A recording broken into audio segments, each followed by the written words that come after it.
Hello everybody. Today I'm going to be reading you The Magician, and its estimated reading time is about 6 minutes. I can't figure out who it's written by, so it's made by Anonymous. If you like this video, give it a like. If you hate it, give it a dislike. Yeah, let's get right into the fucking video. The only thing that this magician couldn't pull out of his hat was the money he needed to make his child support payment. And so, with a degree of reluctance, his venue of choice changed from making coins appear behind the ears of delighted children to making wallets and jewelry boxes disappear from homes in the middle of the night. With a skill that only a practiced magician could possess, he slipped into a life of crime, picking locks, disabling alarms, and moving silently, in complete control of his body.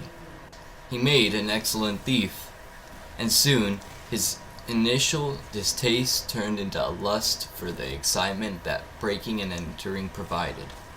The last time he had felt excitement like that was during his previous career as an escape artist, which had almost ended in a disaster when he was nearly buried alive during a stunt. It was once again nearing the time of the month to make his child support payment for the daughter he didn't care to see.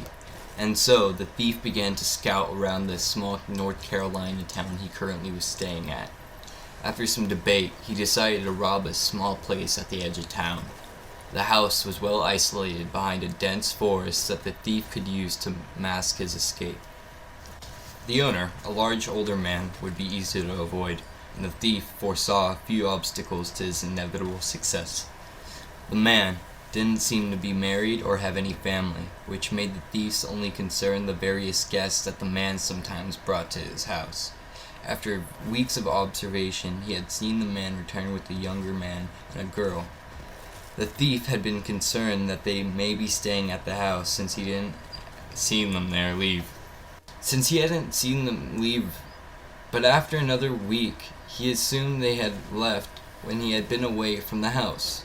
The thief decided to make his move late one night when he knew the man would be away, likely visiting a strip club or a prostitute, he thought, with a degree on contempt. Donning his black mask and clutching a crowbar and a small knife, he skulked across the field between the line of trees and his target house. With ease, he climbed up on the second floor and slipped through an open window. The thief was disappointed. The upper floor of the man's house was sparsely decorated and covered in a layer of grime. He saw no watches, no jewelry from a wife or lover, no safe, no lots of cash, no expensive TV. The only thing that greeted him, apart from a cockroach scuttling under the bed at the sound of the window opening, was a slightly unpleasant odor. The thief hoped the lower floor would prove to be more fruitful.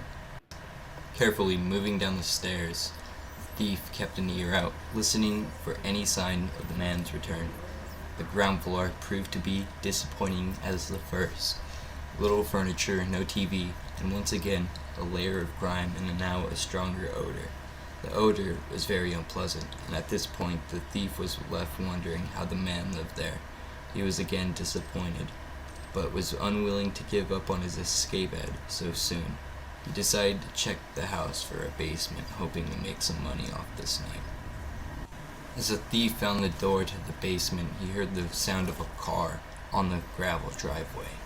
The man was home, a situation the thief was woefully unprepared for. He heard the car door slam, and a girl asked if she could see the puppy. It must be his daughter, the thief thought. The thought of bolting for the steps to the second floor, but the door to the outside was between him and the steps. The thief didn't want to risk it. What if the man saw him? What if he had a gun? Never before had the thief robbed a home with the homeowner there. Never before had the thief been faced with the prospect of getting caught. The thrill of this turn of events was unparalleled, even by his time as an escape artist. Keys rattled in the door, and as the door began to open, the thief stepped into the basement to hide, confident he could soon make his escape. The stench was overpowering. The thief gagged and then retched. He stumbled down the stairs, suddenly afraid that he'd be caught. suddenly afraid that the man had heard him. As he reached the bottom of the stairs, he entered hell. A furnace, meat hooks, a fire hose, chains, and a stack of large wooden boxes. Concrete walls covered in brown stain that no amount of water could clean. By the furnace, neatly arrayed in a tub, piles of bones, small bones.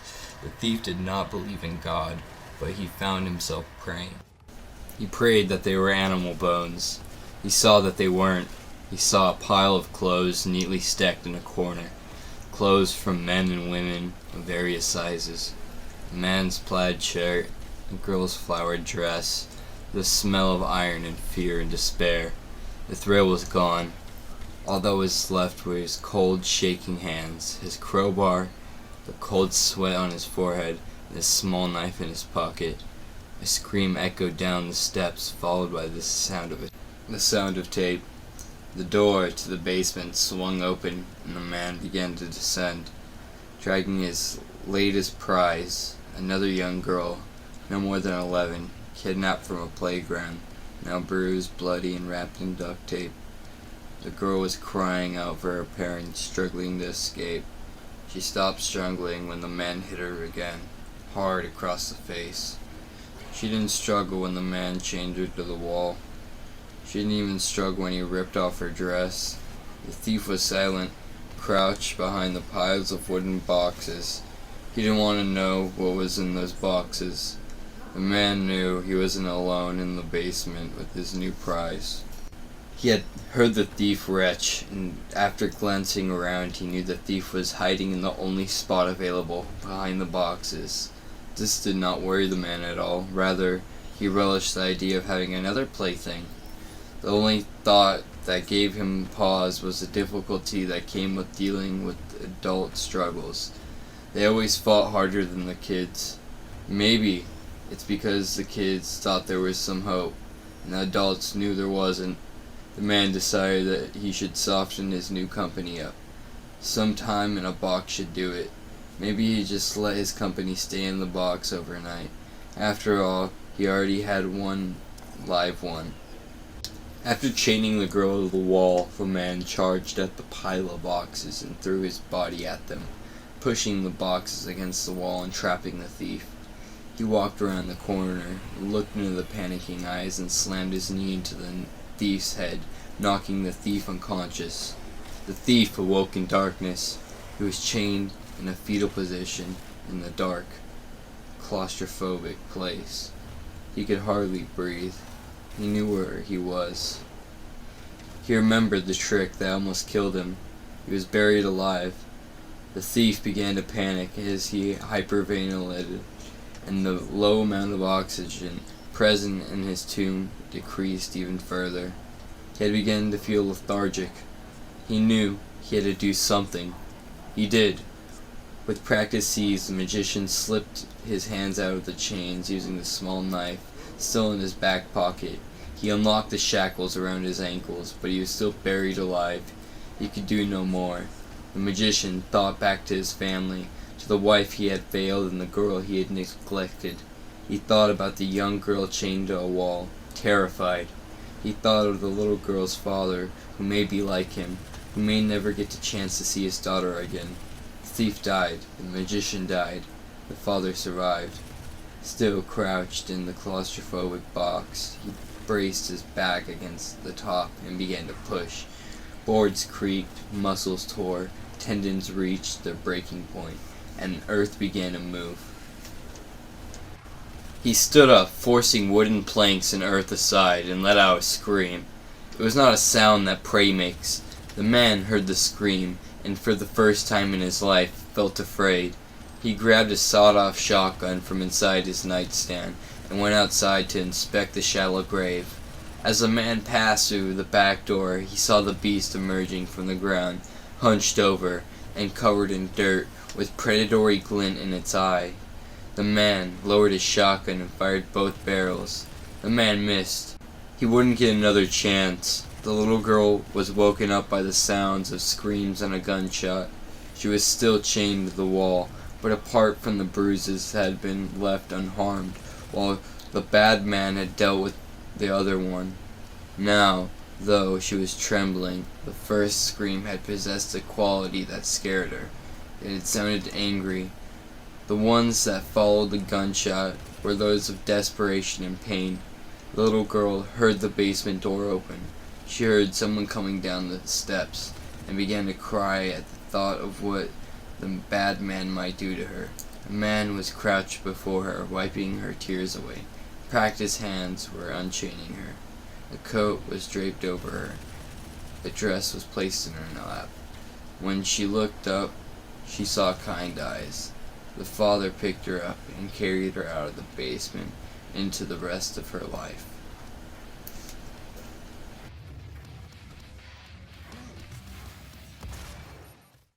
So, what did I think of this creepypasta? Alright, I like the introduction because they introduced the thief as a piece of shit, prodigal, abandoning his family, but trying to pay his child support by robbing a home. I like that. But then when you get into the pedophilia murder dude, and I don't know, I thought it was cheesy and edgy and kind of stupid towards the middle and end. I don't know. I'd probably give it a 4 out of 10. I'll give you E for effort. Yeah, I don't mean to be that mean, but it wasn't that good of a creepypasta. Anyway, if you like this content, give me a like. Give me a dislike if you hate this video. Or leave me a comment and let me know what you want me to produce for future content. Anyway, I hope everyone's doing alright. I hope you have a good rest of your day, and yeah, peace out, guys.